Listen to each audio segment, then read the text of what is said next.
Welcome students. Before moving ahead, you can like and subscribe my channel. Welcome. Today we are going to see the very first chapter of 12th English textbook. The name of the chapter is An Astrologer's Day. Now आपण बघतोय पुस्तकामध्ये की सर्वप्रथम काही activities दिलेल्या आहेत ज्याला ice breakers असं म्हटलेलं आहे. आता त्या ॲक्टिव्हिटीज काय आहेत ते आपण बघूया. The very first activity is discuss with your partner and complete the activity. What are your strengths?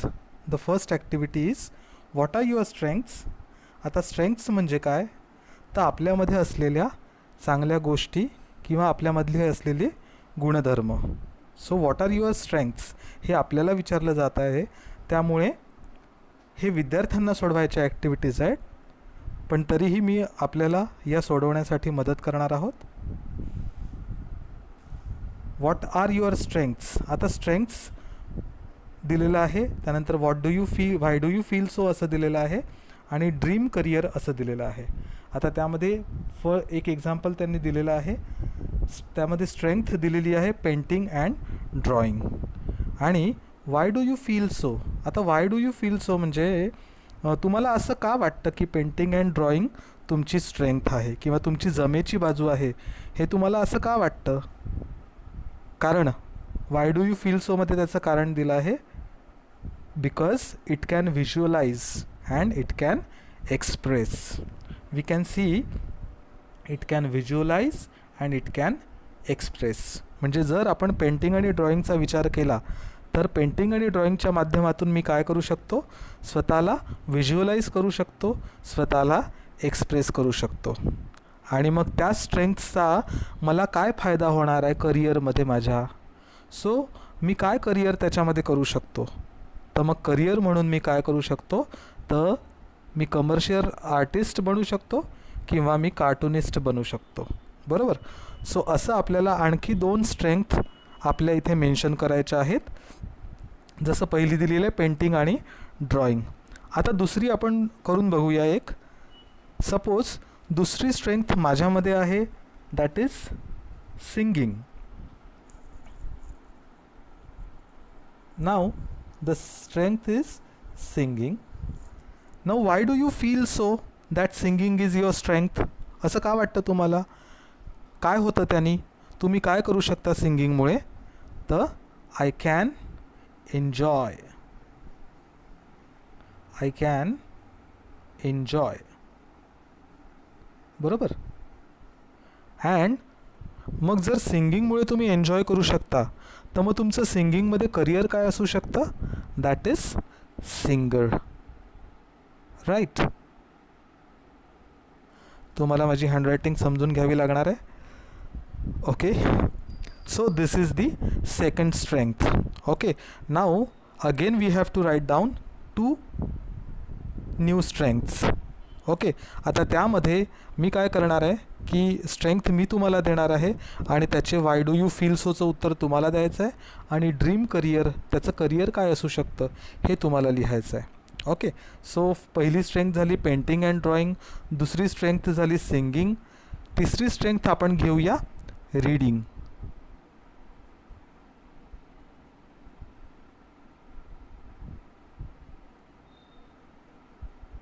Reading and last strength आपण घेऊया playing.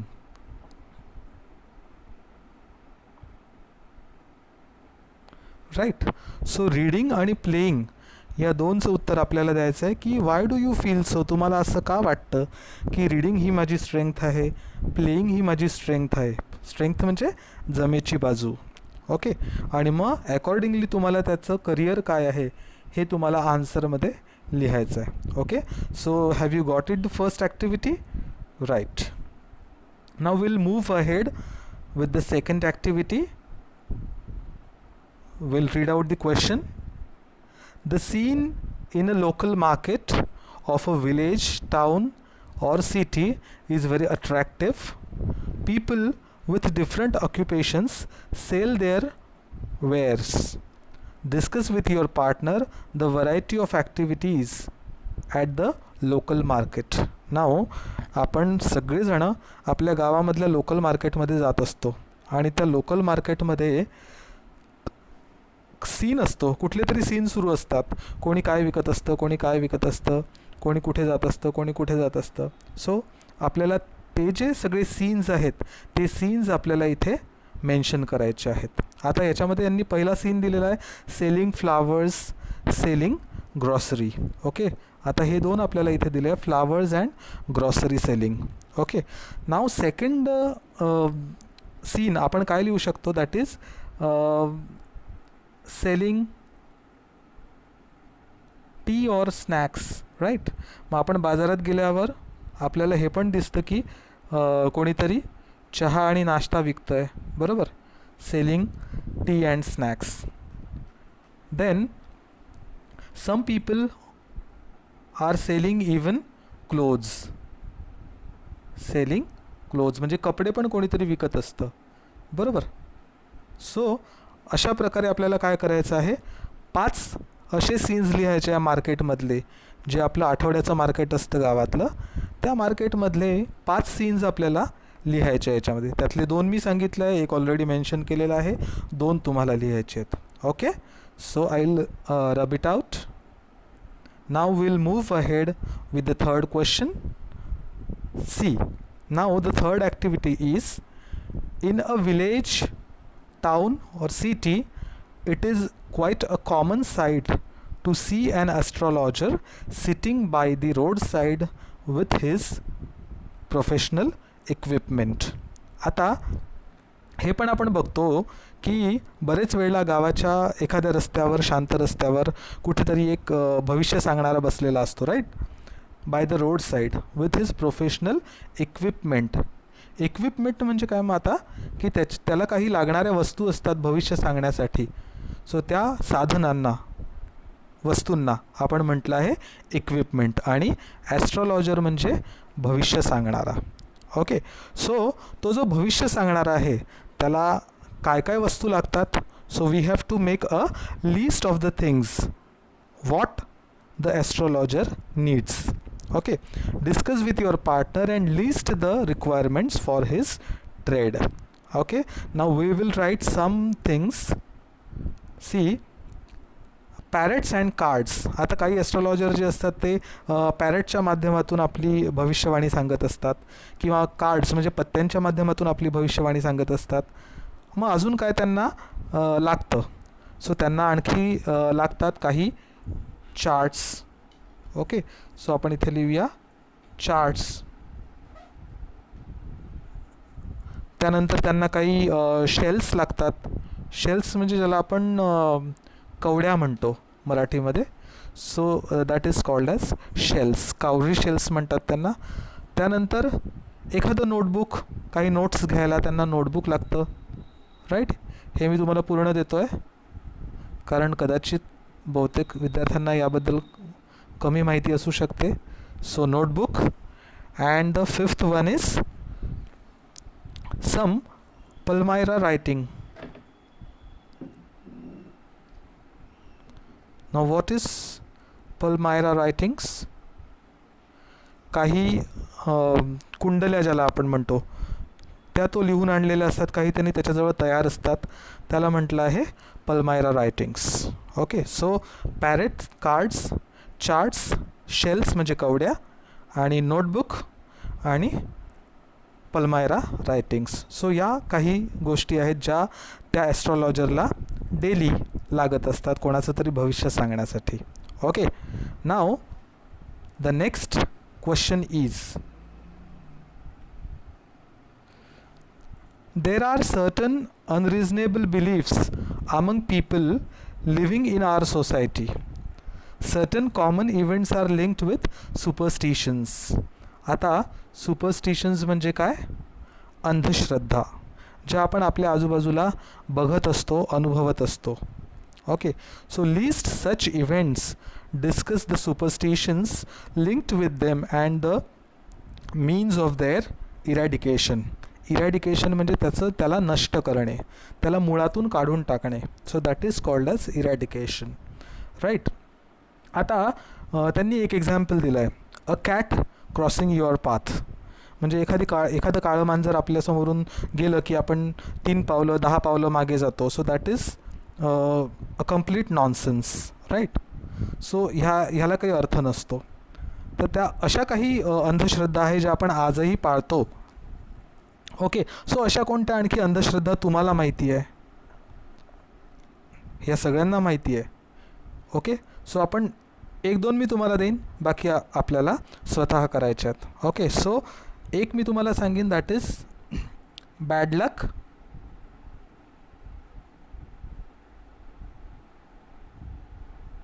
Bad luck comes in threes. Comes he एकच आहे पूर्ण, कम्स इन थ्रीज म्हणजे ज्याला आपण मराठीमध्ये म्हणतो 3 तिगाडा काम बिगाडा. Okay, so bad luck comes in threes. Next आणखी एक सांगतो, sneezing at the door. Sneezing म्हणजे काय? शिंकणे. स्नीजिंग ॲट द डोअर ही पण एक पाळली जाणारी अंधश्रद्धा आहे, ज्याला काही अर्थ नाही आहे. ओके, सो अशा काही अर्थ नसणाऱ्या गोष्टी असतात ज्या आजही काही लोक पाळतात, त्याला म्हणतात सुपरस्टिशन्स. मग अशा सुपरस्टिशन तुम्हाला लिहायच्या आहेत. आणखी 2, एक दिलेली आहे, 2 मी सांगितल्या आणि 2 तुम्हाला लिहायच्या आहेत. Okay, now these are the activities what we have solved of the very first lesson. Okay, now we are going to move towards the introduction of the author.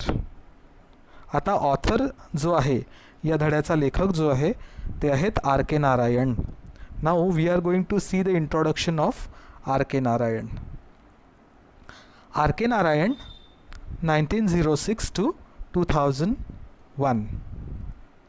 Rasipuram Krishnaswamy Iyer Narayan Swamy was one of the best known novelists among Indian English writers. R के नारायण यांचं पूर्ण नाव काय आहे? रसिपुरम कृष्णास्वामी अय्यर नारायण स्वामी. रसिपुरम कृष्णास्वामी अय्यर नारायण स्वामी was one of the best known novelists. नॉव्हेलिस्ट म्हणजे कादंबरीकार, जे कादंबऱ्या लिहितात. Among Indian English writers म्हणजे हे असे एक रायटर होते जे इंग्रजी भाषेतून स्वतःच्या भावना विचार व्यक्त करत होते.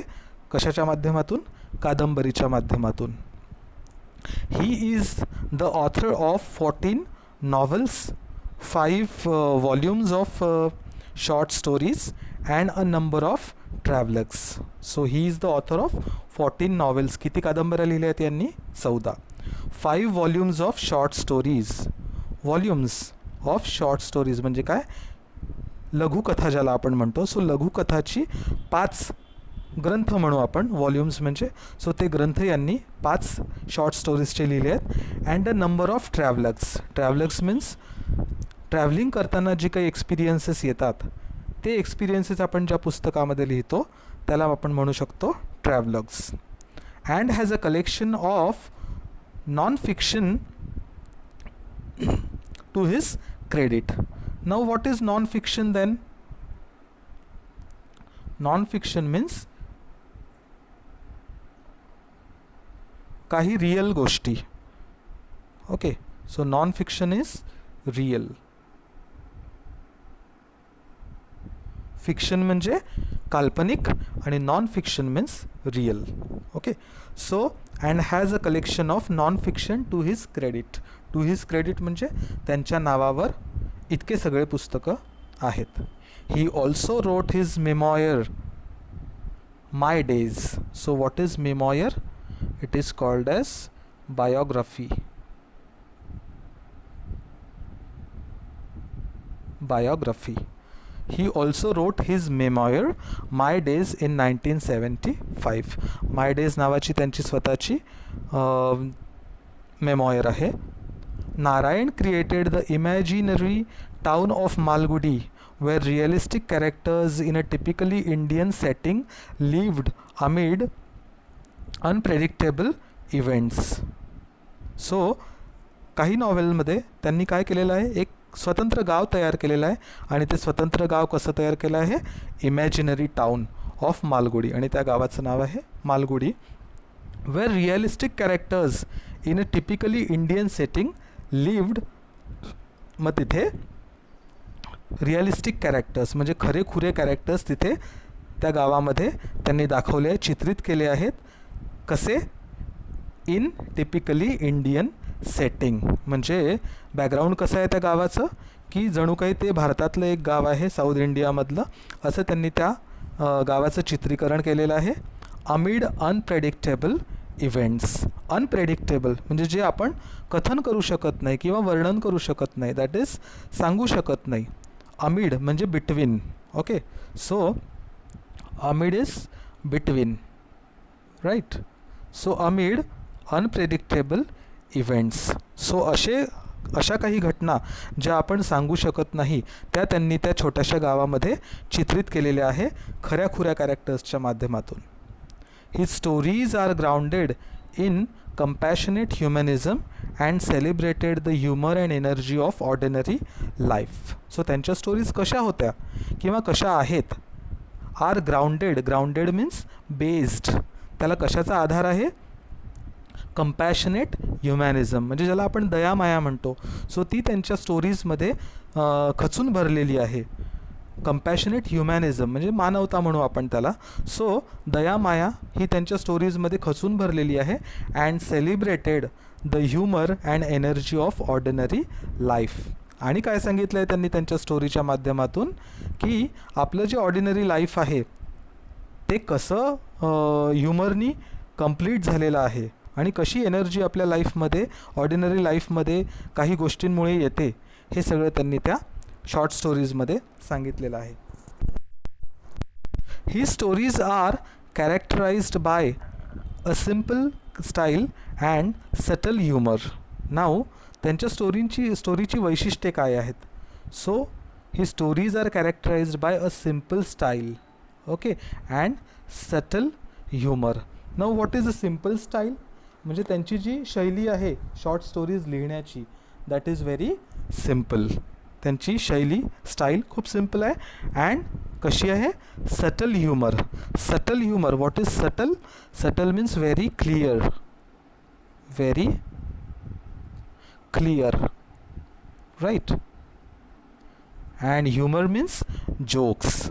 सो असे काही जोक्स त्यांनी त्या स्टोरीमध्ये ते टाकतात की जेणेकरून वाचणाऱ्याला त्याचा एक आनंद मिळतो. अशी त्यांची ती भाषाशैली आहे स्टोरीज सांगण्याची. Okay. Narayan was introduced to American readers in 1952 by the Michigan State University Press. Now when he got fame in America. केव्हा त्यांना प्रसिद्धी मिळाली?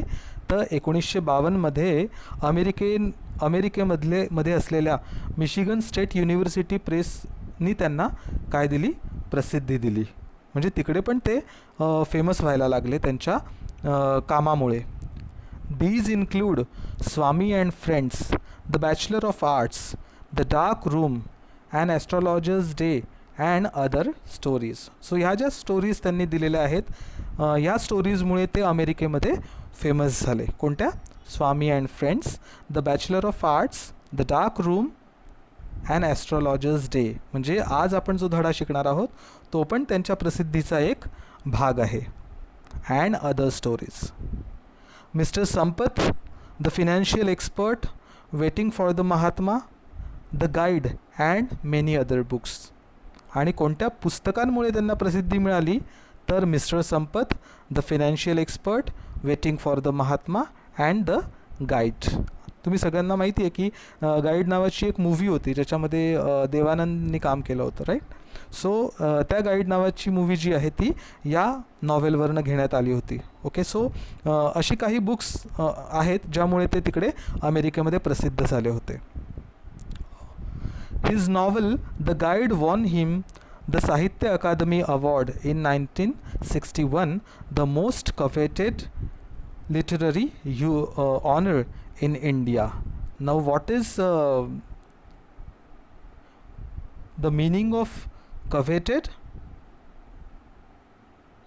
So coveted means ज्या अवॉर्डसाठी सगळ्यांना इच्छा असते की आपल्याला तो अवॉर्ड मिळावा. So the meaning of coveted is to have desire, to have desire, right. So प्रत्येकाला इच्छा असते की आपल्याला काहीतरी चांगलं मिळालं पाहिजे, आणि तेच चांगलं म्हणजे काय होतं तर द साहित्य अकादमी अवॉर्ड, जो त्यांना द गाईड या पुस्तकासाठी मिळालेला होता. His writing is distinguished by humor and unoffending irony. So आता त्यांच्या रायटिंगच्या म्हणजे लिखाण शैलीच्या काय काय वैशिष्ट्य होते ते त्यांनी पुढे सांगितलं आहे. सो त्यांची रायटिंग कशी होती? So distinguished by humour and unoffending irony. आता ह्युमर म्हणजे काय तर जोक्स, हे आपल्या सगळ्यांना माहिती आहे. So humour is jokes. And unoffending irony म्हणजे काय? अनऑफेंडिंग म्हणजे ज्यामुळे कोणालाही दुःख होणार नाही त्याला म्हटलं आहे अनऑफेंडिंग. आणि आयनी म्हणजे काय तर उपहास. हा एक मराठीतला अलंकार आहे उपहास, आणि आयनी हा इंग्लिशमधला अलंकार आहे. सो ज्यामुळे कोणालाही दुःख होणार नाही अशी त्यांची लिखाण शैली होती, ज्याच्यामध्ये फुल ऑफ जोक्स होते. अ unique Indianness and the simplicity. आणखी काय वैशिष्ट्य होते त्यांच्या लिखाणाचे जे खूप जास्त महत्त्वाचं होतं? That is a unique Indianness. Because he was Indian, that's why the main characteristic is Indianness, right. And the simplicity which is utterly charming and authentic. So त्यांच्यामध्ये काय होती? सिम्प्लिसिटी होती, एक साधेपणा होता. जो कसा होता? Which is utterly charming. Charming means जो आपल्याला मोहून टाकायचा, अट्रॅक्ट करायचा. अँड ऑथेंटिक, आणि त्या लिखाणशैलीमध्ये काय होता? ऑथेंटिक होत्या त्या लिखाणशैली, म्हणजे खरेपणा होता त्याच्यामध्ये, राईट. सो इतक्या सगळ्या क्वालिटीज त्यांच्या लिखाणशैलीमध्ये होत्या. Narayan typically portrays the peculiarities of human relationships and the ironies of Indian daily life. आता त्यांनी काय चित्रित केलं आहे त्यांच्या स्टोरीमध्ये? पोर्ट्रेज मीन्स दाखवणे किंवा चित्रित करणे. Narayan typically portrays the peculiarities. Now what is peculiarities? That is strong habits means peculiarities. It is called as habits, savai, right. Narayan typically portrays the peculiarities of human relationships and the ironies of Indian daily life. म्हणजे Indian माणसाचं daily life कसं असतं आणि त्या daily लाईफमध्ये त्याच्या जीवनाचा कसा उपहास होत असतो ते त्यांनी ह्युमरच्या माध्यमातून सांगितलं आहे, जोकच्या माध्यमातून त्यांनी सांगितलेलं आहे. His style is graceful, marked by genial humour, elegance and simplicity, right. So his style is graceful. आता graceful means again very impressive, right. Graceful means impressive, जी आपल्याला अट्रॅक्ट करते, बरोबर. So very impressive. Genial humor. Genial means which is very friendly. म्हणजे आपण मैत्रिणींमध्ये जसं ज्याप्रमाणे jokes करतो त्याप्रमाणे त्यांच्या स्टोरीमधले ते जोक्स असतात. अँड इलिगन्स म्हणजे ज्याला आपण म्हणतो ब्युटी. सो ते इतक्या कल्पकतेने मांडलेले आहेत त्याच्यामध्ये आणि साधेपणाने. Okay, so his style is graceful, marked by genial humor, elegance and simplicity. So have you got it, the introduction? Right, so this is about R.K. Narayan, who was very famous novelist of India. Right, so we will see the next part in the next video. Till then, goodbye.